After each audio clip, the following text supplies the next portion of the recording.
Buenos días a todos y todas.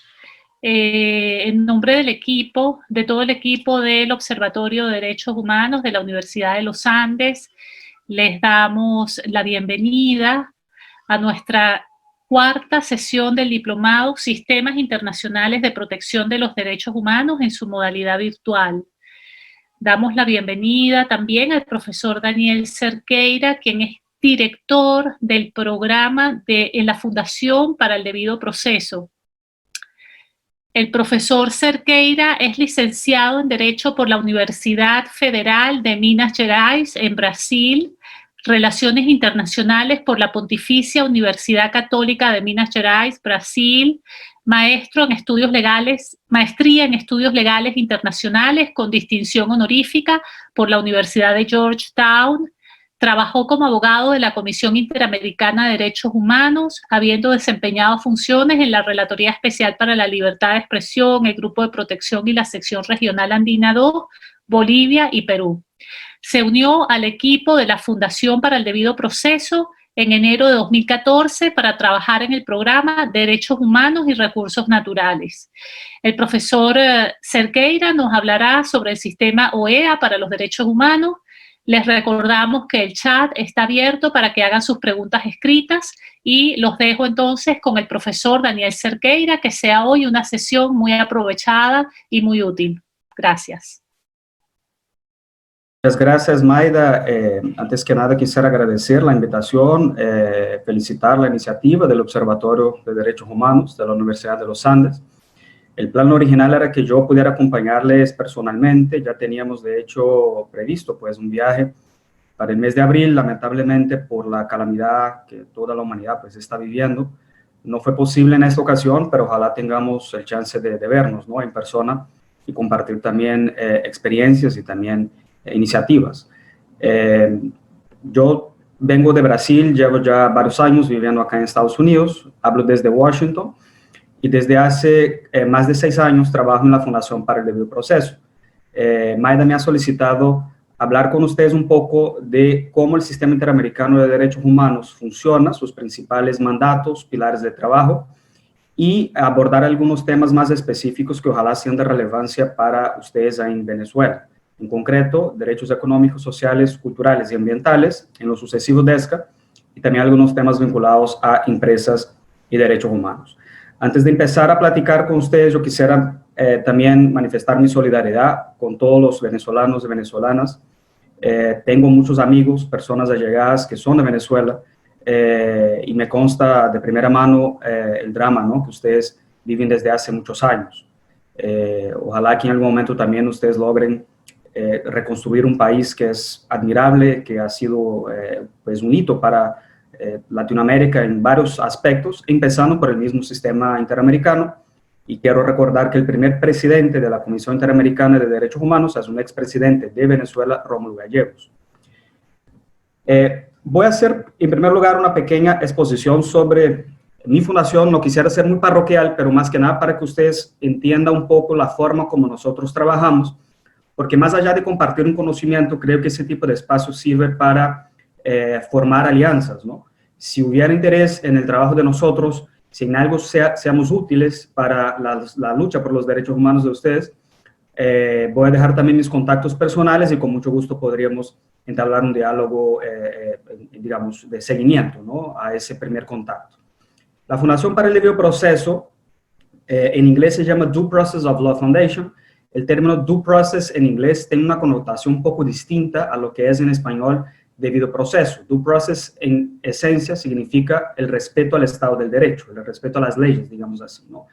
Esa fundación fue creada hace poco más de 20 años por los exmiembros de la Comisión de la Verdad y Reconciliación para El Salvador, particularmente su presidente, Thomas Burgenthal, quien fue el primer presidente de la Corte Interamericana de Derechos Humanos.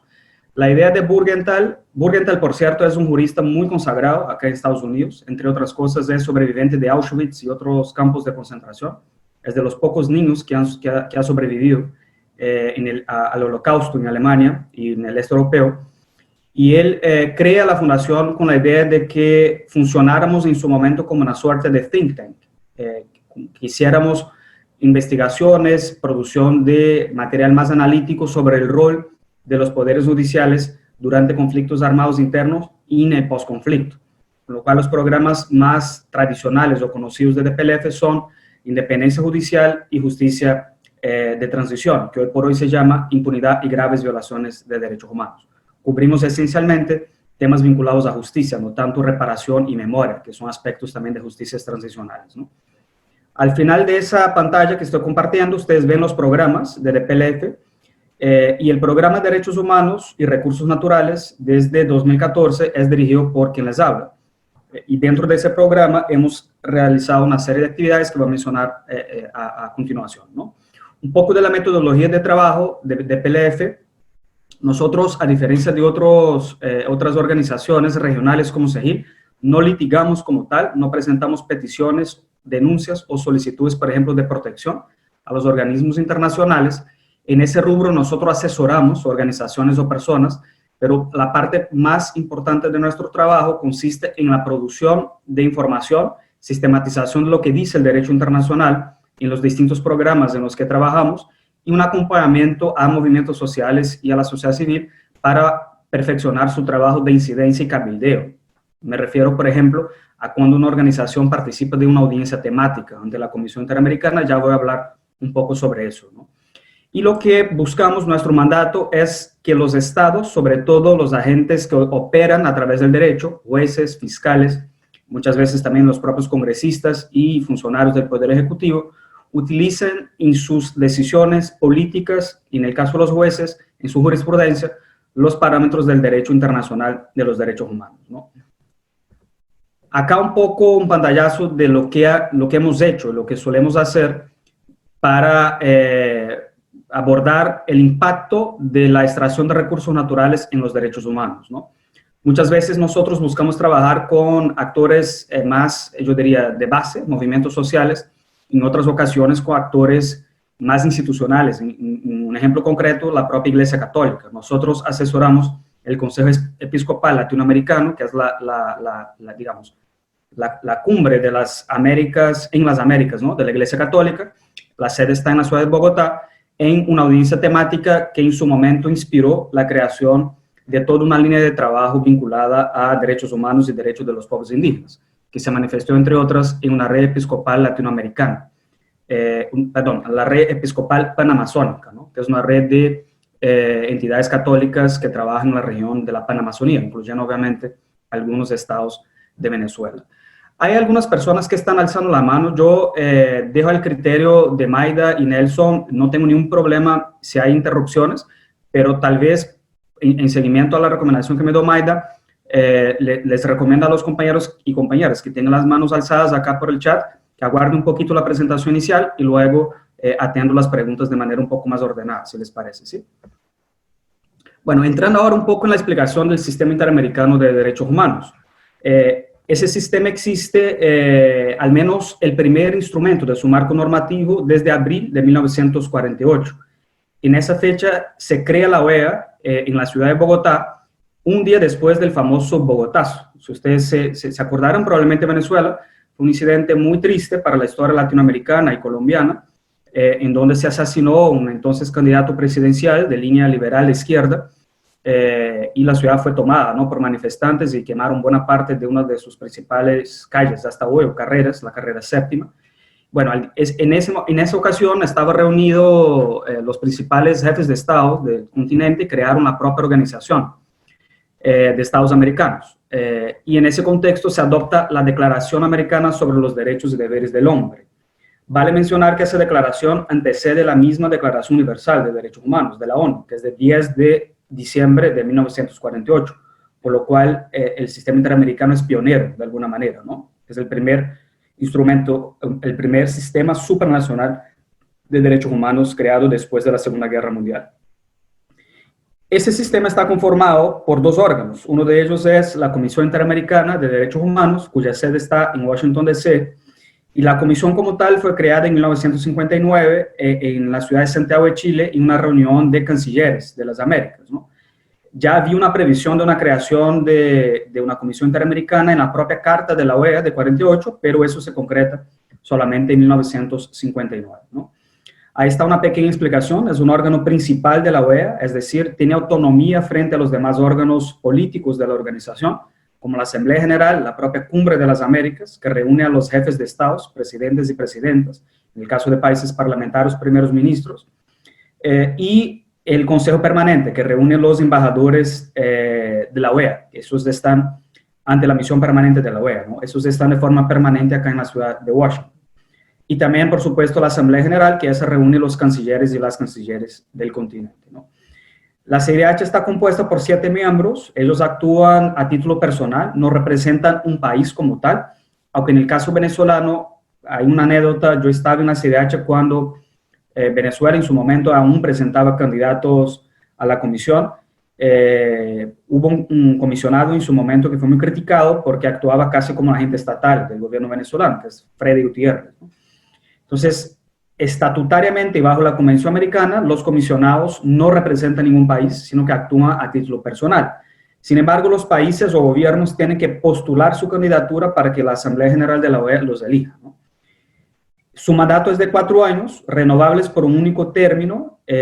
Hoy por hoy no hay ningún comisionado venezolano. La última comisionada venezolana fue Luz Patricia Mejía, y el primer presidente, reitero, de la CIDH es precisamente Rómulo Gallegos, un ilustre venezolano, ¿no? Y la comisión tiene jurisdicción para pronunciarse, monitorear la situación de los derechos humanos y recibir denuncias con relación a todos los países miembros de la OEA, incluyendo Cuba, porque Cuba tiene la particularidad de que el gobierno fue suspendido por la Asamblea General de la OEA después en un contexto de Guerra Fría en 1962, después de la Revolución Castrista. Sin embargo, el gobierno cubano o el Estado cubano jamás ha denunciado la Carta de la OEA. Existe esa posibilidad. Por cierto, el Estado venezolano lo hizo en su momento. Hay una serie de discusiones sobre derecho internacional público, sobre la validez o no de esa denuncia hecha por Venezuela en su momento, tanto por aspectos formales al momento de la denuncia, como por el hecho de que la actual Asamblea de Venezuela, presidida por Juan Guaidó, ha dejado sin efecto esa denuncia, ¿no? Yo no quisiera extenderme mucho en esa discusión. Es un tema que de hecho hay muchos expertos que ya se han pronunciado, y recomiendo para quien tenga interés una lectura de un paper del profesor Carlos Ayala Coral, que es un ilustre venezolano también, de la Universidad Católica Andrés Bello, hoy por hoy radicado acá también en Estados Unidos.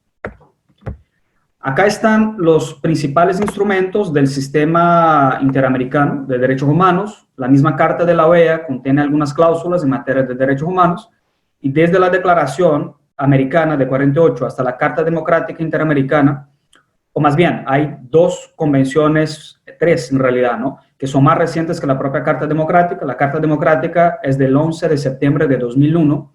Otra anécdota: el gobierno de Hugo Chávez Frías fue un impulsor de esa Carta Democrática y hizo una gran diplomacia de que era un instrumento para evitar el golpe de Estado. Vale mencionar que efectivamente fue un intento de golpe de Estado lo que ocurrió en abril de 2001, en ese momento, ¿no? Entonces, Chávez fue un entusiasta de la Carta Democrática Interamericana, que también contiene una serie de cláusulas en materia de derechos humanos, ¿no? Entonces, ahí en esa pantalla ustedes tienen cada uno de los instrumentos y protocolos que regulan el marco normativo del sistema interamericano de derechos humanos, ¿no? Pasando. Ya. Hay un poco el mandato de la CIDH. Ella está facultada a formular recomendaciones a los Estados miembros de la OEA sobre cualquier medida para contribuir a la protección de los derechos humanos. Si uno mira los primeros años de funcionamiento de la CIDH, la mayor parte de su trabajo consistió en dar seguimiento y monitoreo a la situación de países que enfrentaban crisis institucionales. Los primeros informes que la Comisión publica son informes sobre Visita in Loco en Cuba a comienzos de los años 60 y posteriormente también en República Dominicana. Después de la muerte de Trujillo, como muchos sabrán, hubo una guerra civil en República Dominicana, de la cual resulta presidente Balaguer, pero en ese momento había mucha preocupación sobre las violaciones de derechos humanos que se llevan a cabo, ¿no? En ese momento la comisión fue invitada por ambas partes del conflicto para visitar el país y emitió un informe sobre su visita in loco. Yo diría que en los primeros 15, 20 años de funcionamiento de la CIDH, sus principales actividades consistían en precisamente monitorear la situación de derechos humanos en los países, ¿no? la facultad para recibir denuncias, peticiones individuales contra países empieza a ser incluso reglamentada o más bien es reconocida en el Estatuto de la CIDH solamente a partir de 1965. Sin embargo, sería a partir de la década de 80 en donde la Comisión utiliza de manera más exhaustiva, yo diría, ese pilar de trabajo, ¿no? Que es el pilar de protección, que ya voy a hablar un poco sobre eso. También puede publicar informes temáticos sobre cualquier tema de interés de los comisionados o de la agenda actual de materia de derechos humanos. Yo diría que una parte considerable del trabajo de la Comisión hoy por hoy consiste en precisamente ese tipo de informes, ¿no? De los más variados temas, ¿no? Y para ello la Comisión cuenta con, luego vuelvo a esa pantalla nuevamente, relatorías temáticas que permiten un trabajo un poco más especializado, ¿no? Ahí están todas las relatorías temáticas creadas en orden cronológico. Creo que hoy ya son alrededor de 9 o 10 relatorías temáticas. Y en algunos casos las relatorías son especiales. Es el caso de la Relatoría de Libertad de Expresión y sobre DESCA. ¿Qué significa eso? Que el titular no es un integrante de la CIDH. Todas las demás relatorías tienen en su cabeza un comisionado o comisionada. Esas dos relatorías tienen expertos nombrados por la comisión o expertas que se dedican a tiempo completo a sus labores a través de esa relatoría, ¿no? En el caso de la Relatoría de Libertad de Expresión existe desde el año 1997, su primer relator fue Santiago Cantón y hoy por hoy es Edson Lanza, ¿no? Y la Relatoría de ESCA fue creada hace 4 años, o 3 años más bien, y su primera integrante es la relatora actual, cuyo mandato fue renovado ese año, Soledad García Muñoz. Entonces, como son relatorías encabezadas por personas que tienen un equipo permanente acá en Washington, que se dedican a tiempo completo, en general tienen más capacidad instalada, yo diría, para dar seguimiento a su mandato, ¿no? Los demás comisionados también son relatores sobre países y relatores temáticos, pero no tienen una dedicación exclusiva al trabajo de la comisión. Muchos tienen su propio trabajo en sus países y claramente dedican con mucho esfuerzo tiempos adicionales a esa labor, ¿no? Acá un pantallazo también de los informes sobre países emitidos por la comisión desde su primera visita in loco en Cuba, ahí ustedes ven 1962, y Venezuela ha sido objeto de informes de países, entiendo que en 2 ocasiones, si no estoy equivocado, en el 2009 y más recientemente en el 2003, 2009 y 2017, ¿no? Otra anécdota, la historia venezolana reciente es una mezcla de anécdota y tragedias también, ¿no?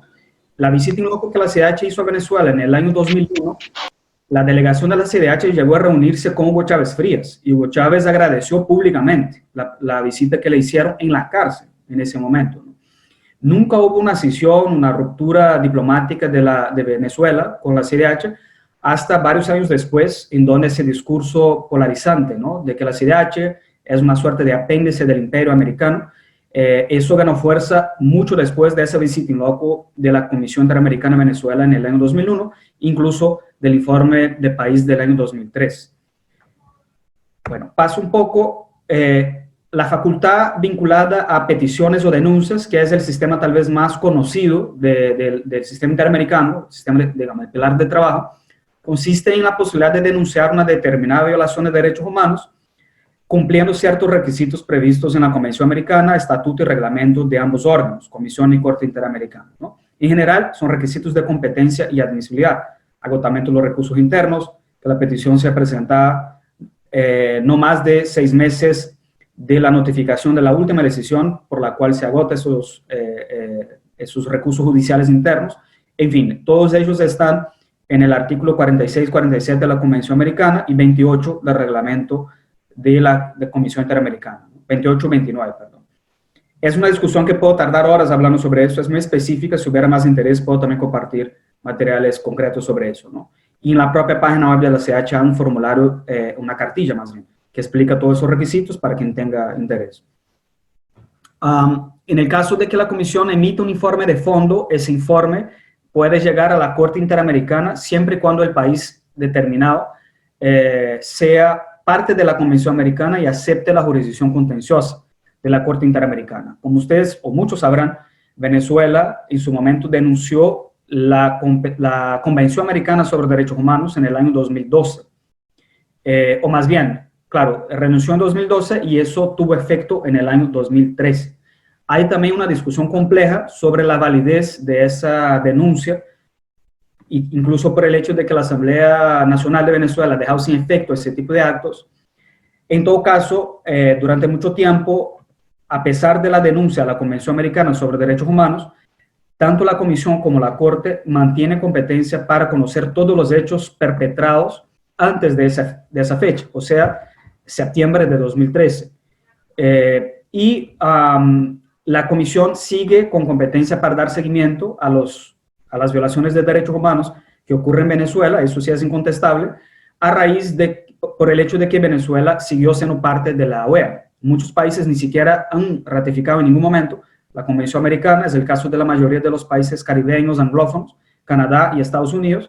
Sin embargo, la Comisión ha emitido sendos pronunciamientos, informes sobre casos sobre esos países, porque, como decía, la Declaración Americana sobre Derechos Humanos es el primer instrumento y es un instrumento anexo prácticamente a la Carta de la OEA, es decir, todo Estado miembro de la OEA se adhirió y se adhiere a la Declaración Americana sobre Derechos Humanos. Y en el caso de Venezuela, no se ha hecho ninguna denuncia con relación a otros instrumentos. Venezuela, antes de 2012, había ratificado, entiendo que todos los instrumentos interamericanos que están en esa lista que había pasado, salvo el protocolo de San Salvador. Otra anécdota, eso fue un pedido expreso de Fidel Castro en su momento como una suerte de boicoteo a cualquier compromiso de la OEA en materia de derechos económicos, sociales y culturales, ¿no?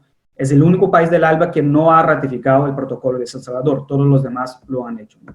Pero Venezuela sí ha ratificado todos los demás instrumentos, habiendo denunciado la Convención Americana sobre Derechos Humanos.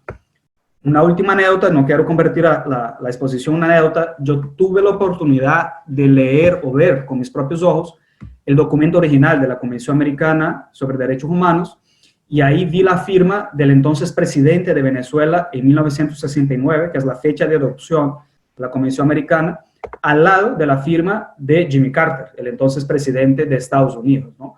Como las firmas se hacen en general en los tratados por orden alfabética, United States y Venezuela, V, en general en los instrumentos interamericanos son pegados, las firmas, ¿no? Entonces ahí una ironía de que Estados Unidos haya firmado, pero no ratificado, el Congreso americano jamás ha ratificado la Convención Americana, pero en definitiva Jimmy Carter, el entonces presidente venezolano, suscribieron la Convención Americana en la misma ocasión y las firmas siguen juntas hasta hoy, ¿no? Y eso sí es inmodificable. La Comisión también puede solicitar opiniones consultivas a la Corte Interamericana. Yo voy a hablar sobre una en concreta más adelante, y eso implica que la Corte emite un pronunciamiento sobre parámetros generales de interpretación de la Convención Americana u otro tratado en materia de derechos humanos, ¿no? Y puede requerir también medidas cautelares para evitar daños graves e irreparables a los derechos de las personas. Esa facultad está regulada en el artículo 25 del reglamento de la CIDH, existe desde hace varios años. Otra cosa como que causa mucha ironía, Hugo Chávez Frías, cuando estuvo detenido en una base militar en el 2001, la CIDH emitió medidas cautelares para proteger a su vida. Y en ese momento, por un tema meramente de agilidad y practicidad, se refirió a los cancilleres del entonces gobierno de facto como canciller de Venezuela. Hugo Chávez agradeció esa medida cautelar personalmente al propio secretario ejecutivo en su momento, en el año 2001, y muchos años después utilizó esa carta para atacar a la Comisión bajo el argumento de que había reconocido un gobierno de facto. Pero lo que pasó es que la Comisión no tenía condiciones de pedir la protección de Hugo Chávez Frías, sino a través de las autoridades, incluso militares, que lo tenían en custodia, ¿no? Esa es la única explicación por la cual la Comisión se refirió a un gobierno de facto o se dirigió a un gobierno de facto para proteger la vida e integridad personal del expresidente Hugo Chávez Frías. Hay un poco las categorías de medidas cautelares, la mayoría absoluta de esas medidas, que son medidas de protección, en la cual la Comisión pide a un país que proteja la vida e integridad de una persona u otros derechos, ¿no? La mayoría absoluta buscan precisamente proteger la vida e integridad de personas, ¿no? Venezuela ha sido objeto de, yo diría ya decenas o si no cientos de medidas cautelares dictadas recientemente. Lamentablemente la respuesta del gobierno venezolano ha sido o una omisión absoluta o un desconocimiento del carácter vinculante de esas medidas, ¿no? Si hay preguntas sobre eso, luego puedo abordarlas. y en algunas circunstancias puede solicitar medidas provisionales a la Corte Interamericana de Derechos Humanos, cuya facultad está prevista en el artículo 63, literal 2 de la Convención Americana sobre Derechos Humanos. Eso ya había pasado de rapidez, las relatorías temáticas. Además de relatorías temáticas, los comisionados actúan como relatores de países. Actualmente la relatora para Venezuela es la comisionada Rosemena de Troitino, ¿no?, de origen panameño. Voy a hablar un poco sobre eso y rescato esa discusión al final de mi presentación. Algunos ejemplos de mecanismos especiales de seguimientos creados por la CIH, sobre todo en contextos de graves violaciones de derechos humanos y crisis institucionales, ¿no?, o crisis de Estado de Derecho. Dos ejemplos concretos, Nicaragua y Venezuela. En el caso de Nicaragua, se crearon dos mecanismos. Uno se llama GIEI.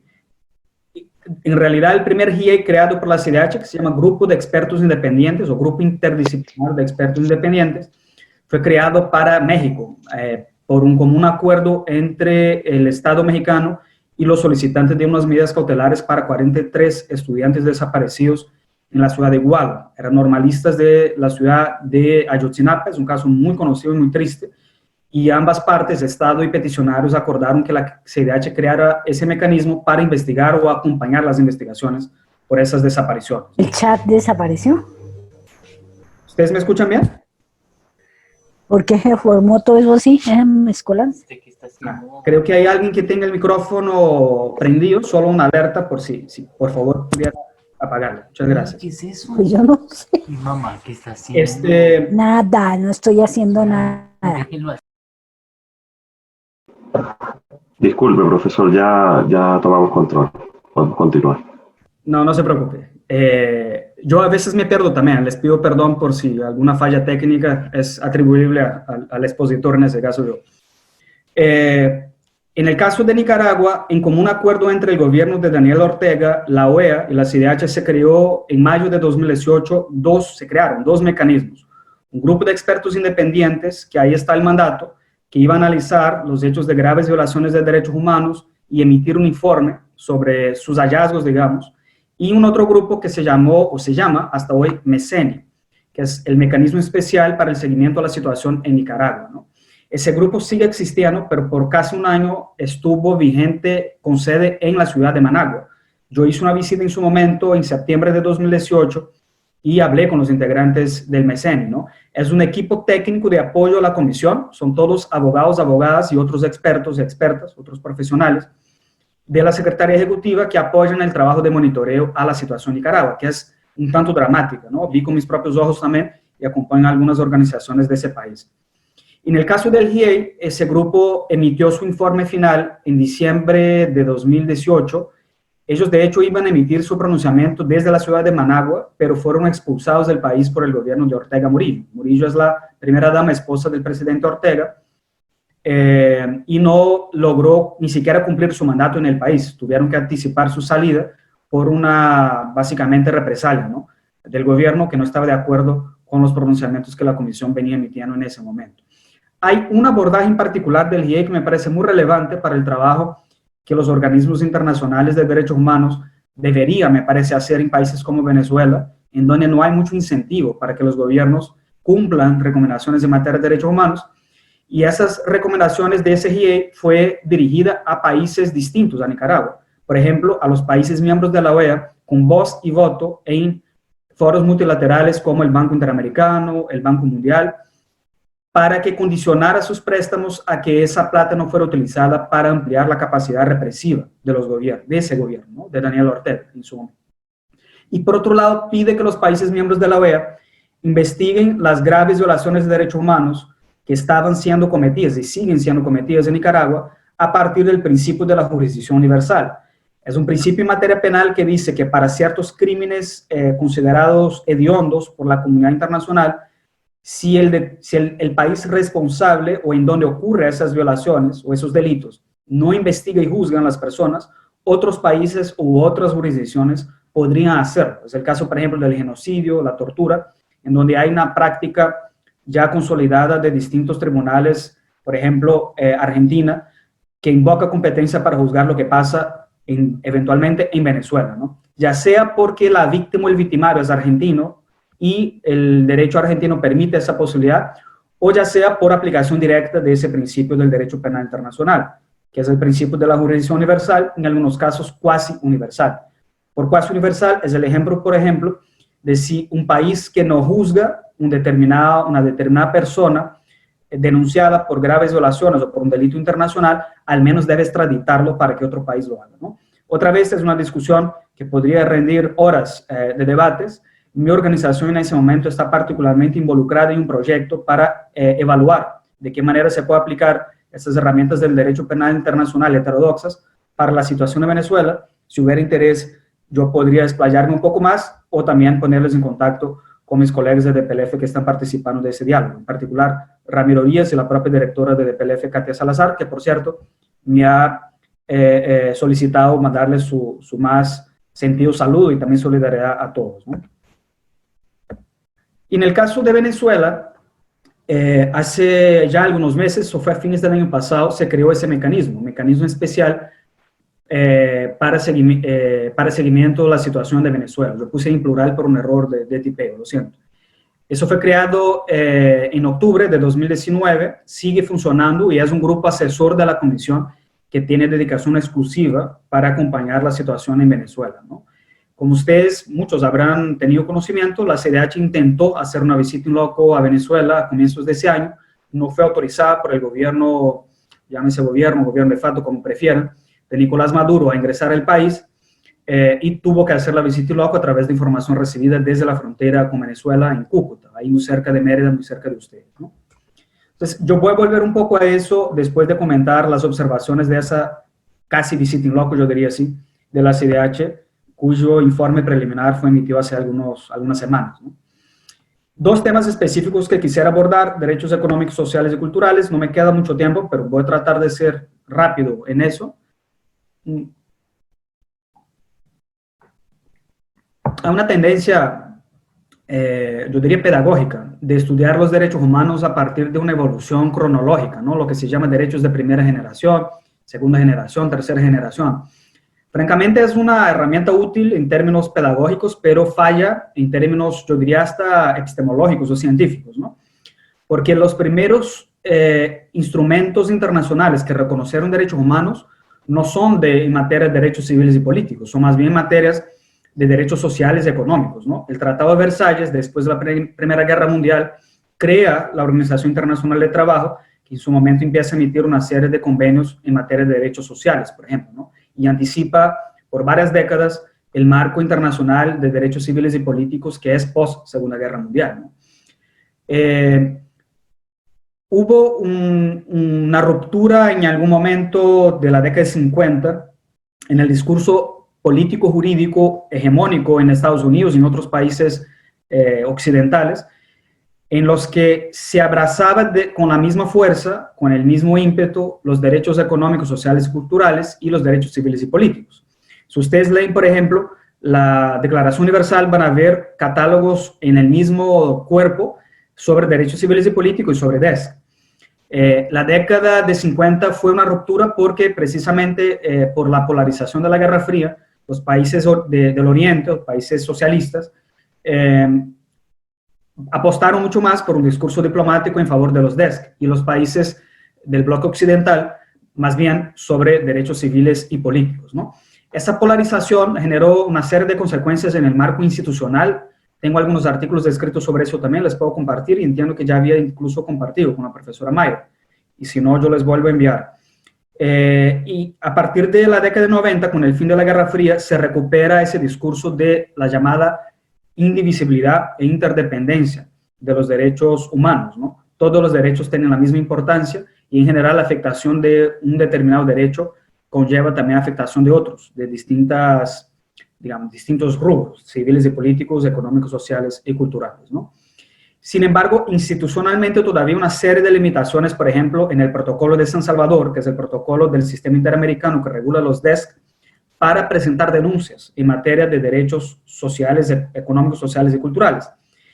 El protocolo ni siquiera usa la palabra ambiental, a pesar de que tiene un artículo específico sobre eso, derecho al medio ambiente sano, que es el artículo 11, ¿no? Nuevamente, es una discusión también que rinde bastante tinta. Si quieren, puedo atender según el interés y preguntas que ustedes puedan tener. Hay un poco la crítica que se ha hecho a esa división medio arbitraria de generaciones de derecho. Quien inventó esa narrativa fue ese señor, Karel Vazak, fue un asesor legal de UNESCO, pero grandes expertos en la materia hoy por hoy dicen que fue una suerte de lectura tergiversada, o si no imprecisa, ¿no?, de cómo ha sido la evolución de los distintos catálogos de derecho. El fundamento jurídico internacional aplicable a los países de la OEA, pues los países americanos, están ahí en esa pantalla. En el caso del sistema interamericano, el protocolo de San Salvador, el artículo 26 de la Convención Americana son los instrumentos más relevantes en esa materia, ¿no? Hay una discusión también doctrinaria de la filosofía política que no quisiera tampoco profundizar mucho. Hay autores serios que critican, por ejemplo, la apuesta por la indivisibilidad bajo el argumento de que los DESCA son inevitablemente una suerte de aspiración programática, que es muy difícil judicializar un derecho social, económico o cultural, por ejemplo, ¿no? Mientras que los derechos civiles y políticos proyectan un mandato de respeto estatal muy permeable a un esquema de judicialización, ¿no? No es obviamente la posición mayoritaria de los doctrinadores, pero hay profesores bastante serios que mantienen esa postura, ¿no? Solo para darles ahí tal vez un poco de abordaje un poco más de la filosofía política. Y volviendo al tema de discurso jurídico político, en Estados Unidos, en la década de 40, el expresidente Franklin Delano Roosevelt utilizó un discurso histórico en el Congreso americano en 1941, la idea de las 4 libertades, ¿no? 2 de esas libertades tienen una connotación muy clara en materia de DESC. Él llamaba Freedom from Want, que sería libertad frente a las necesidades esenciales, y Freedom from Fear, que era libertad frente a la represión estatal sobre todo, ¿no? Y él usa ese discurso justamente para plasmar un futuro para la humanidad, teniendo en cuenta que la Segunda Guerra Mundial ya se preveía, ¿no?, la derrota de los países del eje, y él decía que para evitar los horrores de la Segunda Guerra Mundial y preservar las libertades más tradicionales, libertades vinculadas, por ejemplo, a culto religioso, libertad de expresión, de propiedad, era inevitable preservar la humanidad de ciertas necesidades esenciales, ¿no?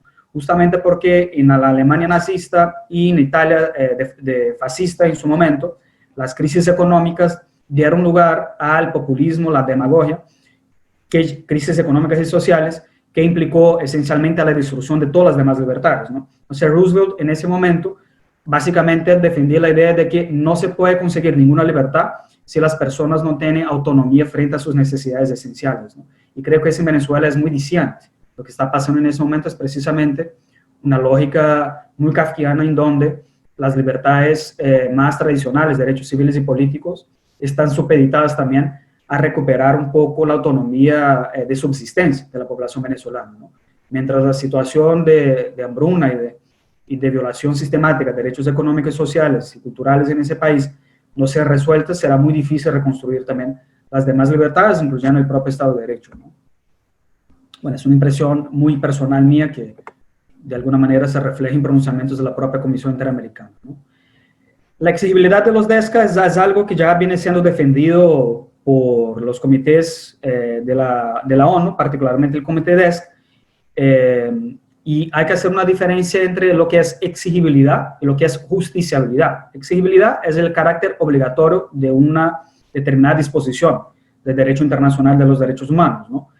Y justiciabilidad es la posibilidad de presentar una denuncia por violación de esa disposición a un determinado organismo de adjudicación nacional o internacional. Sobre la justiciabilidad de los DESCA, durante muchos años en el sistema interamericano e universal, había una limitación expresa en los tratados, ¿no? En el sistema de la ONU eso fue resuelto con la adopción de un protocolo adicional al Comité DESC, del cual Venezuela sí es parte, y ese protocolo adicional habilita al Comité DESC de la ONU a recibir denuncias contra países miembros de ese tratado, es decir, el protocolo sobre el PIDESC, ¿no?, el protocolo internacional sobre DESC. En el caso interamericano, el protocolo de San Salvador limita la posibilidad de presentar denuncias individuales a 2 derechos, educación y libertad sindical, pero el artículo 26 de la Convención Americana regula la no regresividad en materia de DES, que es un tema también muy técnico, no quisiera gastar mucho tiempo con eso porque amerita una discusión amplia, pero solo menciono que en los últimos 4 años, o desde el año 2017 más bien, la Corte Interamericana de Derechos Humanos viene ampliando el alcance de su propia competencia para conocer denuncias vinculadas a derechos económicos, sociales, culturales y ambientales en el marco de ese artículo de la Convención Americana, artículo 26, ¿no? Hay muchas cosas escritas sobre eso. Yo en lo personal creo que la postura de la Corte no es muy técnica en varios aspectos, hay una carencia argumentativa muy seria, pero en fin, si hay interés en eso también comparto algunos artículos que he escrito sobre el tema, ¿no? Hay una explicación breve sobre el artículo 26, pero para lograr alcanzar otros temas yo prefiero pasar un poco más de rapidez y atender eventuales preguntas después. En el tema empresas o derechos humanos y empresas, ¿por qué estoy abordando ese tema? Porque quiero aterrizar en la situación en donde países gobernados por regímenes absolutamente autocráticos que no tienen ningún incentivo de cumplir una recomendación de un organismo como la CIDH, muchas veces es necesario mirar a los demás victimarios, no solo a los estados, ¿no? Me refiero acá a empresas que facilitan o más bien que permiten la existencia del aparato represivo o de violaciones sistemáticas de derechos humanos o terceros países que colaboran para ello también, ¿no? En el caso de Venezuela, claramente la mayoría de los países que vienen colaborando directamente, comercializando, importando oro extraído a punta de sangre del arco del Orinoco, por ejemplo, ni siquiera son miembros de la OEA, son miembros del sistema de Naciones Unidas, ¿no? Turquía, algunos países del Oriente Medio como Irán, Rusia, China, no son parte de la OEA, claramente no pueden ser denunciados frente a la Comisión Interamericana o ante la Comisión Interamericana, pero el sistema internacional ha desarrollado una serie de parámetros también para abordar la responsabilidad de países de origen de empresas que invierten o que de alguna manera participan en violaciones de derechos humanos, ¿no? Un poco de historia muy rápidamente. Obligaciones internacionales en materia, o estatales en materia de derechos humanos.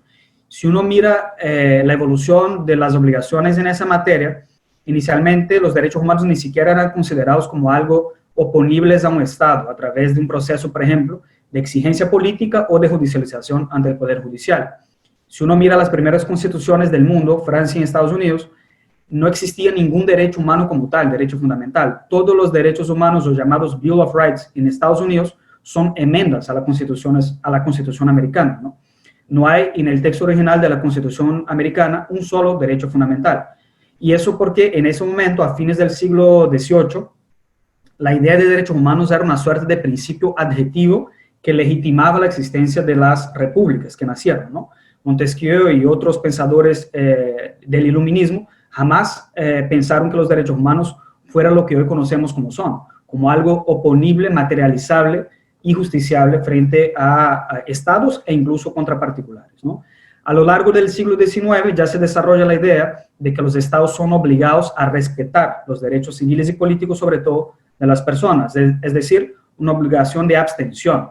Yo, como Estado, autoridad estatal, no puedo violar tu derecho fundamental, ¿no? Posteriormente se desarrolla la idea de garantía en materia de derechos humanos, que significa que el Estado debe armar un marco institucional y normativo para cobrar eficacia de los derechos humanos, ¿no? No solo respetar, o sea, no violar, sino también no permitir que se viole, creando, por ejemplo, mecanismos de acceso a la justicia, leyes que tipifican, por ejemplo, determinadas conductas que violan derechos humanos, entre otras medidas, ¿no? Y finalmente, una cuarta etapa muy importante que tiene relevancia para el tema de empresas y derechos humanos, se crea en la década de 50, en particular 57, en el Tribunal Federal de la Alemania Occidental, entonces Alemania Occidental, lo equivalente a una corte constitucional. Mi alemán no me permite ni siquiera pronunciar eso. ¿Qué significa eso? Que los estados deben cobrar eficacia de los derechos humanos, incluso en la relación entre particulares. Por ejemplo, si yo en ese momento emito una opinión discriminatoria contra una persona que está participando en ese chat por su orientación sexual, por su raza, por su origen nacional, esa persona tiene el derecho a demandarme frente a un determinado tribunal para cobrar algún tipo de reparación. Y ese tribunal está obligado a proveer un debido proceso y dar una respuesta, ¿no? Una protección judicial, ¿no? Esa lógica de que también entre particulares se debe respetar derechos humanos no es un consenso universal, digamos, ¿no? O atemporal. Eso se crea a partir de esa doctrina alemana que en Latinoamérica se utiliza más bien a través de otro ropaje discursivo que se llama, o semiológico, que se llama efecto horizontal de los derechos humanos. La Corte Interamericana ha empleado ese término en algunas ocasiones, la opinión consultiva número 11, por ejemplo, sobre trabajadores migrantes, y significa en esencia lo mismo, que los estados están obligados a hacer respetar y garantizar derechos humanos también en la relación entre particulares, ¿no? Acá la fecha de los principales convenios supranacionales de derechos humanos, 1950, es el convenio europeo, que tiene un nombre más largo, pero a fines pedagógicos, digamos, convenio europeo sobre derechos humanos, y puse ese asterisco porque es el único convenio, los demás son de 66, los dos pactos, PIDESC, el Pacto Internacional de Derechos Civiles y Políticos, 69, la Convención Americana, y 1980, la Carta Africana sobre Derechos de los Pueblos, ¿no? Tiene un nombre también un poco particular, la Carta Africana de Derechos Humanos. El convenio europeo es el único que no utiliza la palabra garantizar, justamente porque, como decía, es a partir de fines de los 50 que se genera esa doctrina, ¿no? Y los demás expresamente utilizan ese término, garantizar derechos humanos y respetar derechos humanos. Sin embargo, en el sistema europeo, por construcción doctrinaria de la Comisión Europea y actualmente el Tribunal Europeo de Derechos Humanos, se ha construido la teoría también de que los estados están obligados a garantizar derechos humanos incluso en la relación entre particulares, ¿no?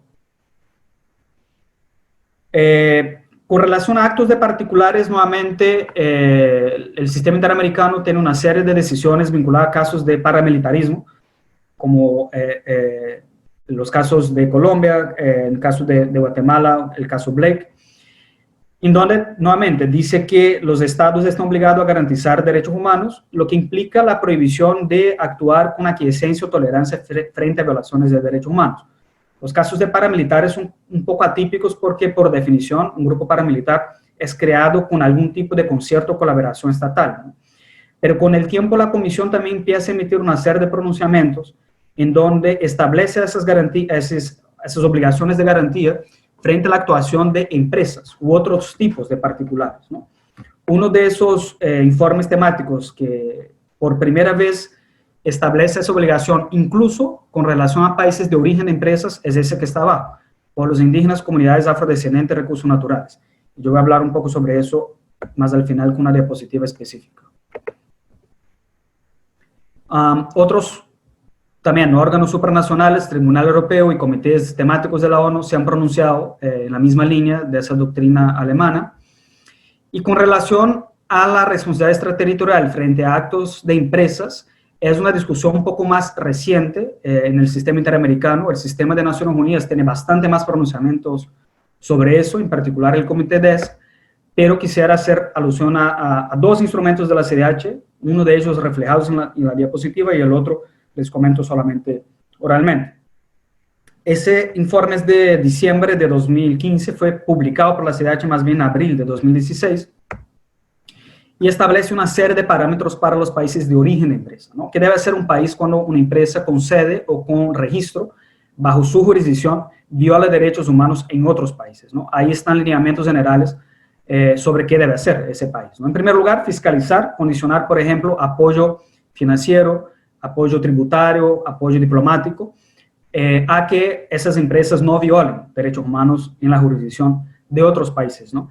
Y finalmente, habilitar mecanismos de acceso a la justicia, sobre todo si en los países en donde esas empresas operan no hay posibilidad real de obtener justicia, ¿no? Venezuela es un ejemplo evidente de que cualquier diferencia o controversia que se lleve a una instancia judicial está contaminada por una politización estructural del Poder Judicial y también a una ineficiencia notable, ¿no?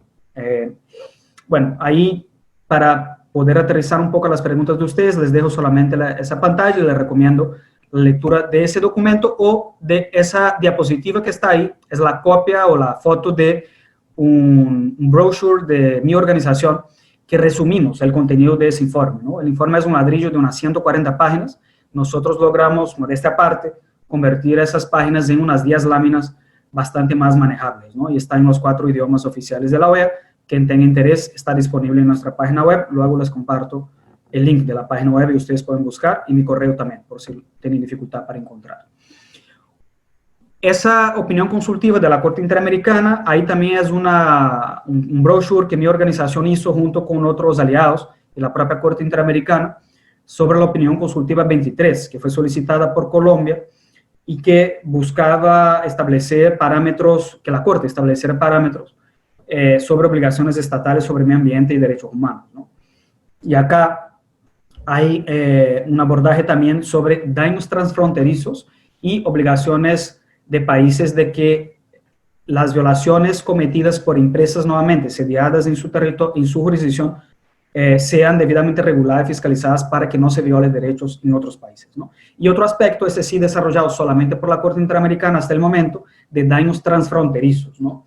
Yo entiendo que lo que pasa hoy por hoy en el Arco del Orinoco, por ejemplo, no ha tenido todavía un impacto ambiental al menos notable en otros países, ¿no? Ya sea en Guyana o Colombia. Pero como cada vez más nos damos cuenta de que la biosfera es una entidad, un concepto bastante más dinámico que una contaminación, por ejemplo, por mercurio en un río, ¿no? Cualquier afectación y la proliferación, por ejemplo, de malaria, de ciertas enfermedades, o incluso la misma contaminación del subsuelo que ocurre en el Arco del Orinoco, tiene consecuencias inevitables, ya sea en el cambio climático o incluso en la biosfera de países vecinos, ¿no? Entonces, para mí, parte del desafío de abordar las obligaciones del Estado venezolano pasa más allá de seguir con la estrategia de naming and shaming, ¿no? De decir, el gobierno de Maduro está haciendo eso y lo otro, ¿no? Eso es obviamente importante, pero lo que es necesario es que los demás países del mundo, y particularmente del sistema interamericano, también actúen dentro de sus obligaciones para evitar, por ejemplo, el ingreso del oro ilegal desde Venezuela a Colombia y a las islas caribeñas, ¿no?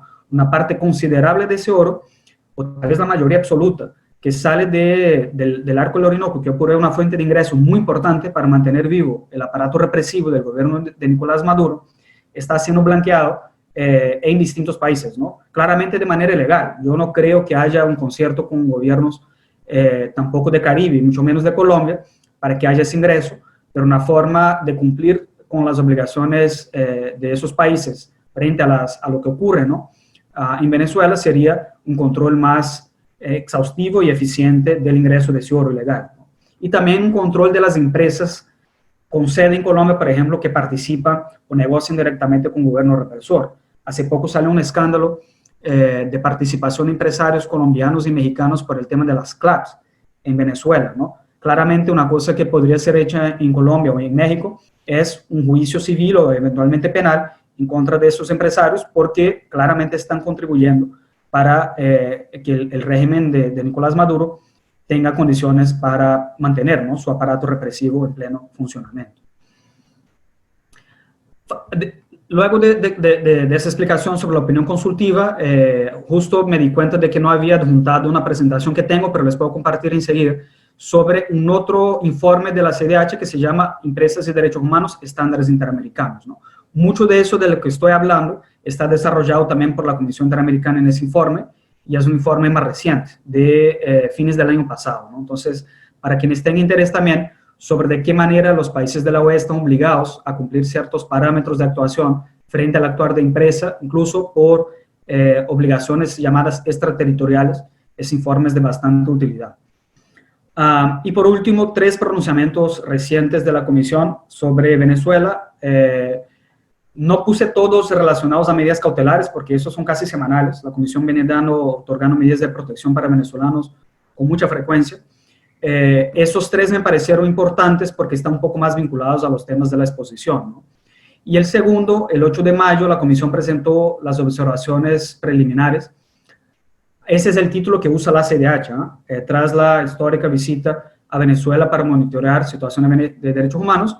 Como saben, no fue una visita in loco a Venezuela como tal, porque la CDH ni siquiera logró volar desde Panamá a Venezuela, porque el gobierno avisó a la compañía aérea Copa que no iba a autorizar el ingreso de esas personas, ¿no? La información fue recabada desde Colombia. Y acá yo quisiera hacer un punto tal vez de análisis crítico de ese pronunciamiento, porque todas las recomendaciones de la CIDH van dirigidas a Venezuela, ¿no?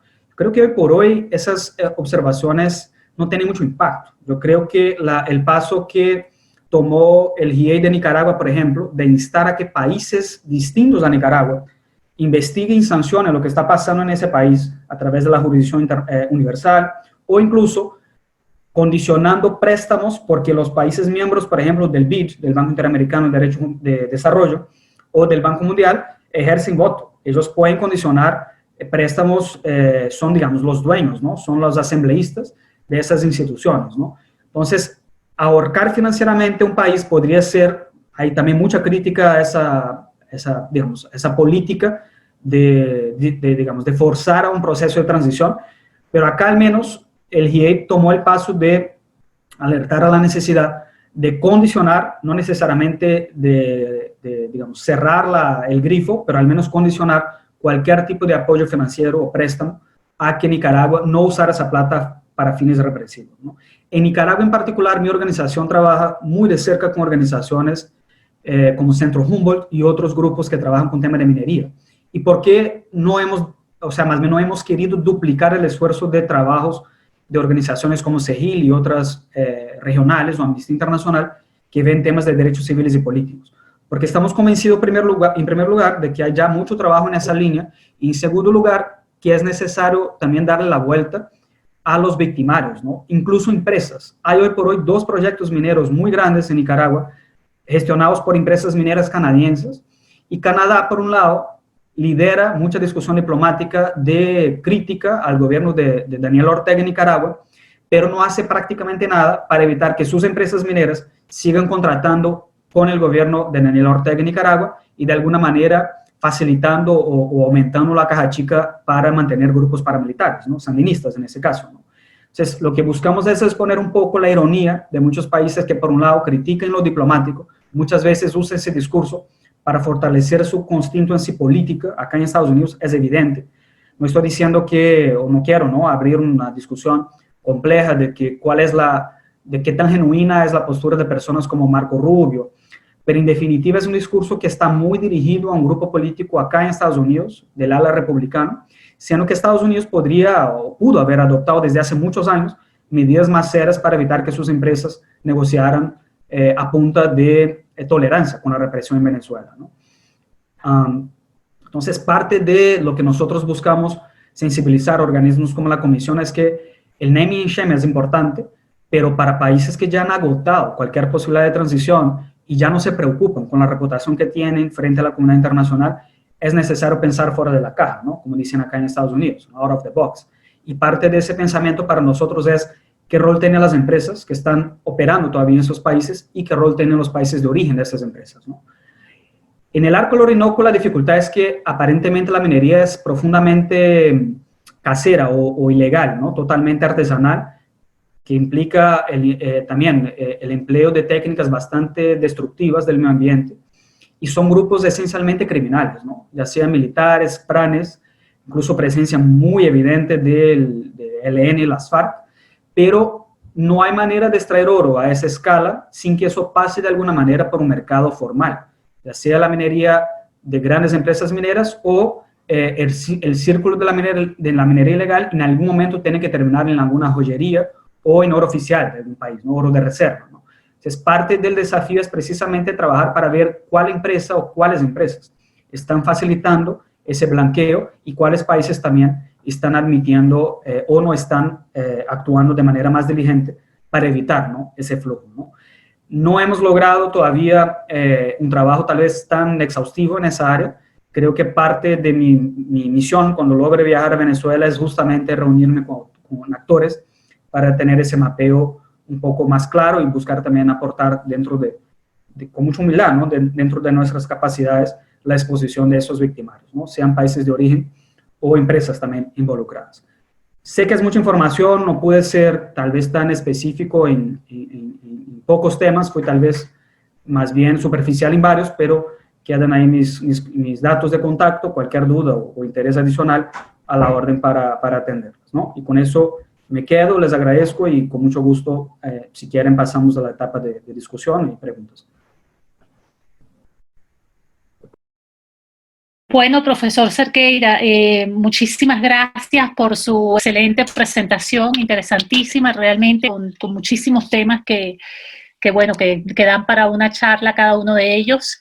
Quiero decirle, profesor, que la invitación a Venezuela sigue vigente, que nos encantará tenerlo en Mérida, en la Universidad de los Andes, cuando finalmente podamos retomar de nuevo el diplomado en su versión presencial. Bueno, yo creo que hay algunas preguntas acá en el chat que yo le puedo leer, profesor, y usted también las puede ver. Y al final les voy a decir, pero para que los alumnos estén pendientes, quería pedirles la tarea, no van a hacer las preguntas en este caso, sino les voy a pedir que hagan un resumen de la clase de no más de una página. Para esta información se la enviaremos también por el grupo de WhatsApp.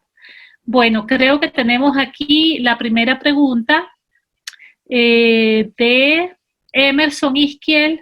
Pregunta, no sé si las puedo leer todas, usted también las puede ver y luego al final responde. ¿Le parece bien?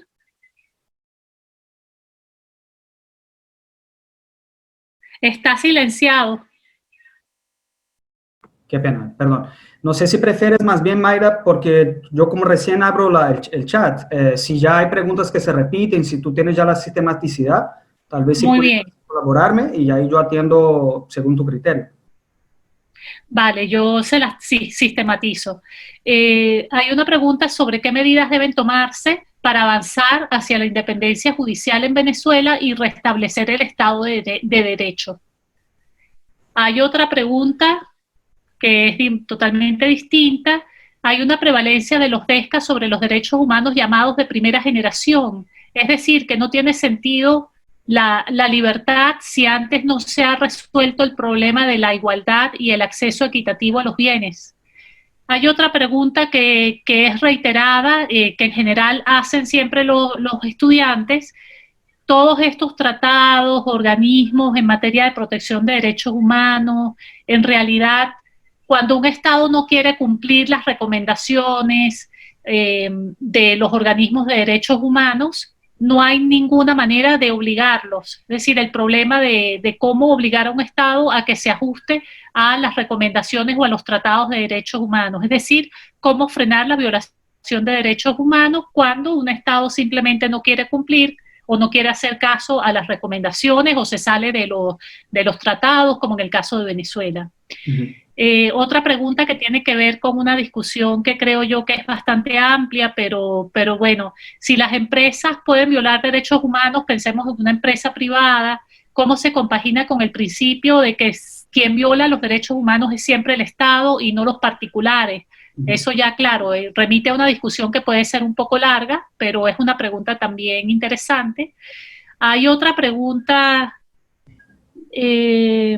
muy interesante que tiene que ver con el acuerdo de Escazú. ¿Qué estrategia considera pertinente para que Venezuela suscriba y ratifique el acuerdo de Escazú?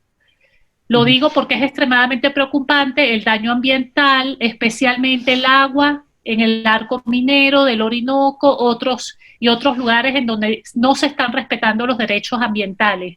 Esto es bastante preocupante en Venezuela. Felicitaciones. Bueno, hay una pregunta también que tiene que ver con el tema ambiental. Muchos autores intelectuales de la actualidad, como por ejemplo Yuval Noah Harari, considera que uno de los retos más importantes a los que se enfrenta la comunidad internacional o la humanidad global es el reto del cambio climático. La pregunta sería si los mecanismos internacionales de derechos humanos serán suficientes para enfrentar este desafío del cambio climático. Hay otra pregunta que tiene que ver de nuevo un poco con lo que ya habíamos dicho, es decir, ¿para qué sirve la CIDH? Ya es la misma pregunta, creo que de la misma persona, si no puede obligar a un Estado a garantizar los derechos humanos, ni siquiera que se cumplan las medidas cautelares que la propia CIDH ha emitido. Por ejemplo, el caso de los presos políticos. Esta pregunta la hace una persona que fue preso político y desterrado de Venezuela, un estudiante de la Universidad de los Andes, Vilca Fernández, estuvo muchos años preso en el helicoide, sufrió maltratos, tratos crueles, inhumanos y degradantes, fue desterrado y ahora vive en Perú. Tenemos, muchas gracias, excelente, muchas gracias, bueno, excelente profesor, muchas gracias, que lo esperan en Venezuela cuando pueda venir, le están diciendo los estudiantes, felicitaciones, excelente, pareciera que al final es quedarnos viviendo como los cubanos. Bueno, sí, lo mismo, ¿cómo hacer para que Venezuela se ajuste a los derechos humanos, a las recomendaciones de la CIDH? Yo creo que por los momentos son esas preguntas, es decir, no sé si las resumo o ya lo tiene más o menos anotado. Estoy con el micrófono, sí. Yo hago tal vez un intento de abordar de manera panorámica, ¿no? La mayor cantidad posible y te pido, Mayda, por favor, que por cualquier omisión o algún punto que consideres pertinente, que haya omitido, por favor, que me corrija o que me amplíe o reitere, ¿no? La pregunta. A ver, con relación a voy a tratar de seleccionar según mi memoria funcione. A la discusión de qué puede hacer la CIDH o qué puede hacer un organismo internacional en materia de derechos humanos para que un país como Venezuela cumpla la recomendación o se ponga al día con sus obligaciones, ¿no? En términos jurídicos, como muchos sabrán, nada. El costo, más bien, la manera de cobrar la implementación de una determinada recomendación o incluso una sentencia de la Corte Interamericana es esencialmente reputacional, ¿no?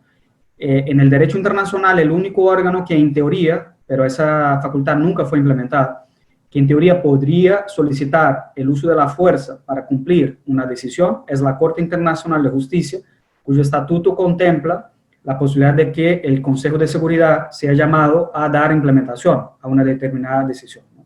Eso jamás ha sido implementado y creo que en la práctica sería inviable porque hay 5 países con derecho a veto en el Consejo de Seguridad de la ONU y eso sería naturalmente difícil, ¿no? De alcanzar un consenso entre esos 5 países, ¿no? Ahora, tampoco se puede afirmar que los pronunciamientos de la CIDH y otros organismos internacionales sean inútiles. No se trata solamente de un gobierno cuya reputación ya está por el piso, como el caso del chavismo o de Nicolás Maduro, sino que también hay otros actores que juegan un rol importante, ¿no? Muchos países, por ejemplo, como Noruega, que tiene un fondo soberano de más de $1 trillón para ser invertido en distintos sectores económicos, buscan un criterio ético al momento de poner su plata. Entonces, en países como Venezuela, y vean cómo son las cosas, ¿no? Como muchas veces esa disyuntiva entre derecha e izquierda a veces es falla, ¿no? El actual presidente de mi país, Brasil, Jair Bolsonaro, no sé si ustedes saben, en 1999 dio una entrevista elogiando a Hugo Chávez diciendo que era un modelo para Latinoamérica, ¿no? Hoy también Jair Bolsonaro es un ex militar, nunca intentó dar un golpe de Estado como Hugo Chávez a comienzos de los 90, pero siempre tuvo una vocación muy autocrática, yo diría así, ¿no? Y Jair Bolsonaro, a través de sus políticas flagrantemente contrarias a derechos humanos, ha llevado a que el Fondo Soberano de Noruega quite su plata de 2 grandes empresas públicas brasileñas. Bueno, una pública y otra semi-privada, yo diría así, ¿no? Vale, que es una empresa minera, una de las más grandes del mundo, y otra netamente pública, que es Petrobras, por criterios de contaminación ambiental, de violaciones de derechos humanos. En el caso de Venezuela, esa realidad ya es mucho más compleja. Obviamente, el Fondo Soberano de Noruega no tiene un centavo invertido en Venezuela porque la economía está en gran medida estatizada, pero eso también pone una presión a la élite política chavista incluso, a que ante la escasez de inversión extranjera, de plata, para mantener los propios privilegios, ¿no?, de esa élite, al día, inevitablemente el aspecto de derechos humanos juega un rol, ¿no? No para China, no para Irán, pero para una serie de otros países, ¿no? Mientras ese rol exista, yo creo que hay una relevancia fundamental en recomendaciones como las que ha dado la CIDH, ¿no? Ahora, no hay que generar una expectativa superior a la realidad. Evidentemente, el incentivo para que un gobierno como el de Nicolás Maduro cumpla una medida cautelar para excarcelar a una persona que está en el helicoide es nulo, es inexistente, ¿no? Entonces, yo creo que parte del reto que la Comisión también debería tomarlo en serio es dejar de actuar solamente como si Venezuela fuera un Estado en donde existe Estado de Derecho, donde existe preocupación de la Cancillería hacia lo que opina la gente fuera de Venezuela, ¿no? Lo que hay que buscar, me parece, es cada vez más incentivos para que los demás países implementen medidas. Si no, para no invertir en Venezuela, porque ya no tiene ninguna inversión, al menos para ayudar a que los recursos naturales que están siendo expropiados y destruidos en Venezuela no sean blanqueados en el mercado internacional, ¿no?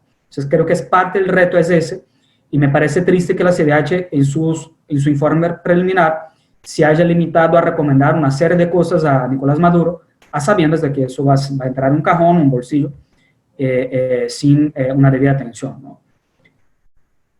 Quisiera también manifestar una solidaridad al compañero que está en Perú. Lamento mucho por lo que le haya pasado y creo que ustedes son también una memoria viva, ¿no? Para reconstruir y reconciliar la sociedad venezolana en su momento, ¿no? Ahí con mucho gusto, si hay interés. De hecho, he trabajado durante 4 años en la CIDH sobre casos de Perú. De hecho, he trabajado con el caso de una procesada por terrorismo en su momento que fue extraditada por Venezuela. Entonces, cualquier también apoyo que necesite para, no sé, mayor conocimiento sobre la sociedad civil peruana, el trabajo de derechos humanos que hace, con mucho gusto le puedo poner en contacto con colegas de ahí. Tenemos, ¿no?, un consultor permanente de PLF, que de hecho es profesor de la Universidad Católica de Perú, David Lobatón, que creo que la profesora Mayda lo conoce, ¿no? Otra pregunta que me pareció interesante: ¿cómo abordar violaciones de derechos humanos cometidas por empresas, siendo que el marco normativo internacional y en gran medida nacional también se limita a obligaciones de los estados, ¿no? Una discusión larguísima que podría tener, pero más bien les paso literatura sobre eso. Hay en ese momento una discusión sobre un tratado vinculante en materia de empresas y derechos humanos en el Consejo de Derechos Humanos de la ONU, ¿no? Y en ese ámbito, muchos países del sur global o en vías de desarrollo, en su momento el propio ALBA, proponían la creación de una cláusula en donde las empresas iban a ser consideradas también obligadas en materia de derechos humanos, ¿no? No existe ningún tratado internacional en la materia que así lo establezca. Solamente los estados tienen obligaciones y los documentos de la ONU más específicos en la materia, como los principios rectores sobre empresas y derechos humanos, que es del año 2011, habla de obligaciones de los estados y deberes de las empresas, ¿no? Y es una diferencia deliberada del autor de ese documento, que se llama John Ruggie, porque efectivamente el derecho internacional establece a las empresas muchas veces como objeto y no como sujetos de derecho en materia de derechos humanos. Entonces, el obligado es el Estado, para todos los efectos, ¿no? La única manera de cambiar eso es que haya un tratado específico, ¿no? Y para llegar a eso es muy difícil, porque justamente los países del norte, en donde están las principales empresas transnacionales, no aceptarían, y de hecho ya han logrado quitar cualquier regulación en ese sentido en el borrador del tratado vinculante, ¿no? Yo entiendo que el gobierno de Maduro es muy activo en esa discusión en el Consejo de Derechos Humanos de la ONU, ¿no? Tal vez sería interesante incluso mirar las contradicciones del discurso diplomático hacia o de frente a ese tratado y la realidad de Venezuela, ¿no? Ahí ustedes sabrán, tal vez mejor que yo, en Ginebra hay mucho romantismo con los países llamados progresistas de la izquierda latinoamericana, que muchas veces en el Consejo de Derechos Humanos adoptan medidas de vanguardia, pero la realidad en sus países es otra cosa, ¿no? Bastante más, yo diría, trágica, ¿no? Ecuador fue quien impulsó el Tratado sobre Empresas y Derechos Humanos. Durante muchos años proponía medidas de vanguardia, era muy aplaudido por la sociedad civil, y cuando yo hablaba con organizaciones que participaban de esos procesos, de la sociedad civil global, ellos no tenían la dimensión de cómo el gobierno de Rafael Correa en su momento había cerrado organizaciones ambientalistas como Pachamama, como Yasuní, y implementaba una atroz medida de represión contra pueblos indígenas, ¿no? Entonces, el champion en materia de empresas y derechos humanos resultaba ser un ogro en su propio país en ese mismo tema, ¿no? Creo que había una pregunta también, Mayra, sobre cómo restaurar el Estado de Derecho, el respeto por los derechos humanos en Venezuela. Creo que esa es la pregunta del millón, ¿no?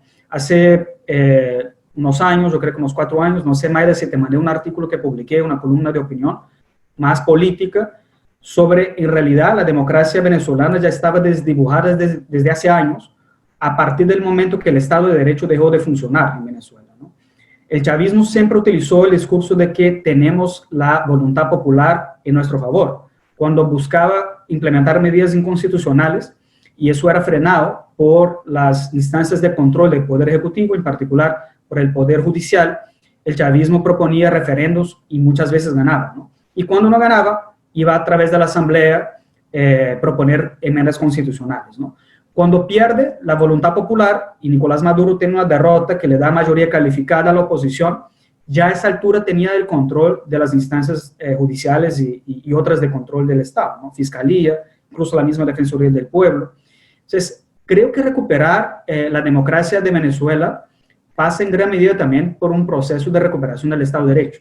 Porque por más que se respete la voluntad de mayoría, supongamos que en un acto de benevolencia cósmica del chavismo se permite elecciones libres, pero si las instancias judiciales están en las manos de grupos castrenses o de corporaciones mafiosas, de nada sirve tener una asamblea que represente genuinamente la voluntad del pueblo, ¿no? El reto en Venezuela es inmenso, y con mi humilde opinión, no quisiera ser respetuoso con las personas que han sido también víctimas de la represión estatal. Creo que en un contexto así, la palabra clave de la transición es algún tipo de concierto. Mientras en Venezuela exista un control fáctico, ¿no? o real de las instancias de represión, de las instancias estatales, los incentivos son mínimos. Y parte de ese juego, de esas piezas, están en la comunidad internacional también, ¿no? El día que Venezuela pierda el pilar de apoyo diplomático que tenga de países que todavía comercializan con el país, China, Rusia, las cartas se ponen de otra manera sobre la mesa, ¿no? Pero volviendo a la pregunta tal vez más conceptual, no hay cómo restaurar la democracia sin que sea también a través de la restauración del Estado de Derecho. Venezuela es el ejemplo evidente, ¿no? Nicaragua también de alguna manera, ¿no? ¿Por qué el sandinismo en Nicaragua logró ganar una elección tras otra? Por fraudes que eran avaladas por el Poder Judicial. El sandinismo penetró silenciosamente por 15 años en el Poder Judicial, a punto de que cuando se hizo un intento de referéndum para permitir la reelección indefinida de Daniel Ortega, era muy evidente que la población no iba a apoyar esa medida. La manera como el sandinismo Ortega logró la reelección indefinida y el cambio de la Constitución fue a través de una sentencia judicial, que fue repetida por Morales en Bolivia y en algunos países que ni siquiera son de izquierda, incluso Costa Rica en su momento, ¿no? La Corte Suprema, cooptada por el gobierno de turno, decide que existe el derecho político a la reelección indefinida por medio o en aplicación directa del artículo 23 de la Convención Americana, que regula precisamente el derecho de participación política, ¿no? Dicho sea de paso, hoy por hoy la Corte Interamericana está por emitir, yo espero que en los próximos meses, una opinión consultiva sobre ese tema, solicitada por Colombia, ¿no? Si existe o no un derecho humano a la reelección indefinida, ¿no?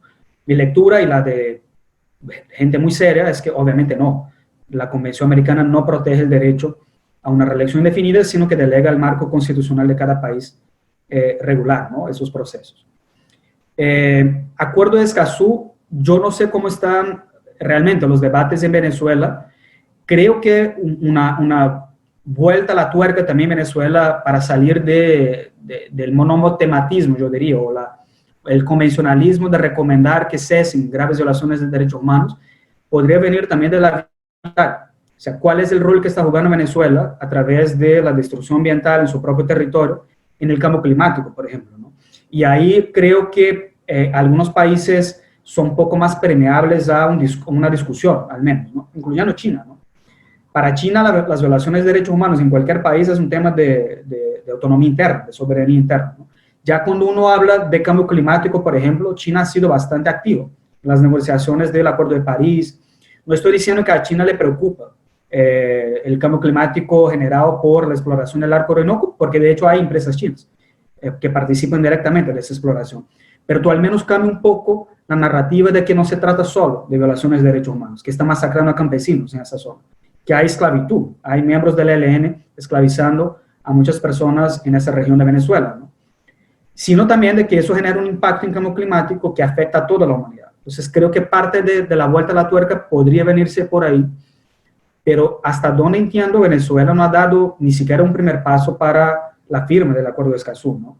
Y mucho menos para la ratificación. Corríjame, por favor, si estoy equivocado, ¿no? Son pocos países en Latinoamérica que han ratificado y también firmado ese acuerdo, un acuerdo reciente, pero que abre también una serie de ventanas de oportunidades, ¿no? Hay un experto venezolano, por cierto, Henry Jiménez, que está basado en Heidelberg, en el Max Planck, que acompaña muy de cerca esta discusión sobre el acuerdo de Escazú y ha publicado muchos artículos comentando también sobre los avances diplomáticos e incluso jurisprudenciales.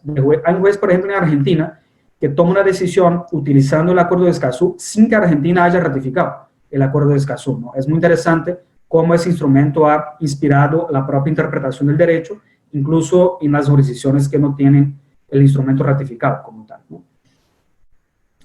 Maida, no, probablemente hay una serie de preguntas que no he cubierto, si quieres tal vez recordarme o complementar con alguna nueva que haya llegado.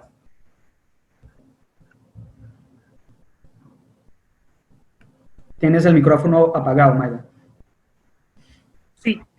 Llegó una nueva, justamente el tema de los migrantes. Dice Vilca, hay hoy en plena crisis del COVID-19, los refugiados venezolanos en Latinoamérica están siendo desalojados de sus viviendas, miles ya en la calle, muchos caminan de regreso a Venezuela de donde huyeron. ¿Quién garantiza los derechos de estos refugiados si los países miembros de la CIDH no los garantizan? Yo quería señalarle aquí un paréntesis a Vilca y a todos los que nos escuchan, que justamente hoy 21 de mayo, a las 18 horas de Ecuador, ya les paso la información, el enlace, la profesora Ligia Bolívar, junto con otras personas, estarán dando una webinar justamente sobre el derecho de los migrantes y refugiados en el contexto de COVID en Latinoamérica, para que pues también se puedan conectar y puedan obtener más información. La siguiente pregunta es, ¿hay despojo? Bueno, sí, que en Venezuela no hay debates, que lo que se hace es despojar hay despojo y violaciones de todo tipo. Denise, que hizo la pregunta de Escazú, dice que efectivamente Venezuela no ha ratificado, ni ha aceptado, ni hay ningún avance respecto a este acuerdo de Escazú, simplemente se ha negado. Y, vale, yo creo que esas son las preguntas nuevas que hay. Sí, ahí volví en mi presentación a un comunicado de prensa de la Comisión del 16 de mayo, justamente dirigida a la situación de los venezolanos en diáspora, ¿no? Que por hoy es una diáspora, tal vez faltan palabras para calificar, ¿no?, lo que está pasando con los venezolanos que están fuera. Yo por razones personales y familiares viajo con mucha frecuencia a Bogotá y es claramente una ciudad en donde ya, digamos, la cultura venezolana está impregnada en la ciudad, ¿no? Da mucha tristeza ver la cantidad de gente, muchos de ellos que se nota, ¿no?, con una formación profesional sólida. Y creo que parte también, ¿no?, de la paradoja de esos países que diplomáticamente adoptan discursos exigiendo ajustes de conducta en Venezuela, usan esos discursos en gran medida, yo no digo que exclusivamente, pero en gran medida, para atender a un frente electoral interno. Estados Unidos y Colombia es muy claro en eso, ¿no? El uribismo depende de alguna manera de ese discurso digamos, de confrontación con la izquierda, con lo que representa el chavismo, lo que allá se llama del castrochavismo, ¿no? Una forma bastante más efectiva, tal vez, de apoyar a la situación de los derechos humanos de Venezuela es actuar ni siquiera proveyendo, digamos, beneficios o dando más de lo que exige el derecho internacional, simplemente respetando los derechos de esas personas como refugiados, porque en todos los aspectos son refugiados bajo el derecho internacional, ¿no? Y regresar a esas personas a Venezuela en esa situación actual de pandemia ya tiene otras connotaciones que creo que en algún momento la Comisión debería abordarla bajo las cláusulas de derechos refugiados más duras, ¿no? Por ejemplo, si se aplica o no el principio de no refoulement o de no devolución, que bajo los marcos internacionales aplicables prohíbe devolver una persona a un país en donde su vida e integridad puede estar en riesgo, ¿no? Yo considero que en el contexto actual, regresar una persona a Venezuela que no tendrá acceso a un sistema de salud idóneo, digamos, podría ser estudiado, al menos evaluado dentro de ese marco, ¿no?, como una prohibición de no devolución. No soy un experto en el tema, tal vez la doctora Ligia en su exposición lo cubrirá, hasta no sabía de esa exposición. Agradezco, Maida, por el recordatorio y voy a tratar de conectarme igual para tener un poco más de información, ¿no? Pero sobre eso sí quisiera mencionarles que la Comisión ahí sí ha sido muy activa en pedir que los estados respeten los derechos de los migrantes y refugiadas venezolanas en los distintos países, ¿no? Cuya realidad es muy dura. Hemos visto ya muchas situaciones de países como Ecuador y otros que están exigiendo, por ejemplo, regularización de pasaportes de migrantes que muchas veces salen ni siquiera con las pertenencias básicas, ¿no? Mucho menos tienen condiciones de ir a un consulado a regularizar su pasaporte, ¿no? Es parte, creo que, también del rol de los organismos internacionales es exigir no solo que Venezuela se ponga al día, sino que esos países también se pongan al día con ese contingente poblacional que vive en diáspora, ¿no?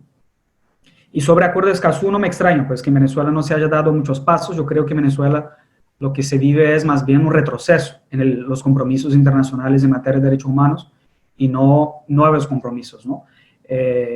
Nuevamente, es un acuerdo marco muy importante. La Comisión Interamericana ha hecho referencia al Acuerdo de Escazú en su informe sobre empresas y derechos humanos y puede ser también una inspiración para un estudio un poco más, yo diría, de armonización entre obligaciones en materia de derechos humanos y en materia ambiental, ¿no?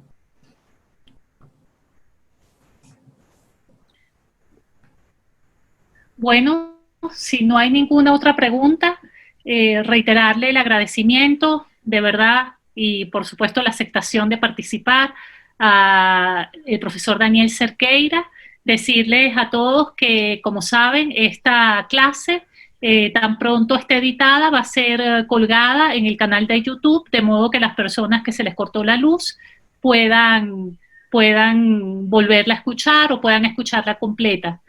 Muchísimas gracias y yo creo que no sé si Nelson tiene algo que decir. Por mi parte, hasta el próximo jueves. Bueno, muchas gracias, profesor, por su exposición, por todos los aportes que nos ha dado. Le recordamos a los alumnos que la presentación se las enviaremos por correo electrónico. Hemos compartido la invitación al webinar de esta tarde por el grupo de WhatsApp. Y bueno, seguimos en contacto por el grupo y ya les avisaremos cuando esté disponible la clase. Muchas gracias. Hasta luego, profesor. No, muchas gracias a ustedes y ojalá pueda también compartir presencialmente con ustedes tan pronto pase eso y será un gusto pues estar ahí en su tierra. Encantados de tenerlo por acá. Muchas gracias a todos. La reunión ha terminado. Gracias.